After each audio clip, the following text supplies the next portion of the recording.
ಕಾಲು ಜಾಡಿಸುವ ಗುರುಗಳು. ಬಹುದಿನಗಳ ನಂತರ ತಿಮ್ಮ ಗುರುಗಳೊಬ್ಬರ ಕಡೆ ಬಂದ. ತಿಮ್ಮ ಹೊರಬಾಗಿಲಲ್ಲಿ ಬರುವುದನ್ನು ಕಾಣುತ್ತಲೇ ಗುರುಗಳು ಸರಿಯಾಗಿ ಕುಳಿತು ಕಾಲು ಜಾಡಿಸ ಹತ್ತಿದರು. ತಿಮ್ಮನಿಂದ ನಮಸ್ಕರಿಸಿಕೊಳ್ಳಬೇಕೆಂಬ ಹಠವೋ ಗುರುಗಳಲ್ಲಿ ಬಲವಾಯಿತು. ಇದನ್ನರಿತ ತಿಮ್ಮ ಅಯ್ಯೋ ಪಾಪ ಎಂದುಕೊಂಡು ಕಡೆಗೂ ಗುರುಗಳ ಕಾಲು ಹಿಡಿದ.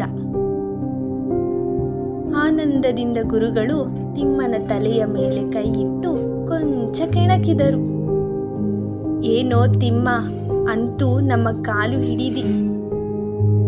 ಅದಕ್ಕೆ ತಿಮ್ಮ ಹೇಳಿದ, ದೊಡ್ಡವರು ಹೇಳಿಲ್ಲವೇ ಬುದ್ಧಿ, ಕಷ್ಟ ಬಂದಾಗ ಕತ್ತೆಯ ಕಾಲನ್ನು ಹಿಡಿ ಎಂದು ತಿಮ್ಮ ಹೇಳಿದ.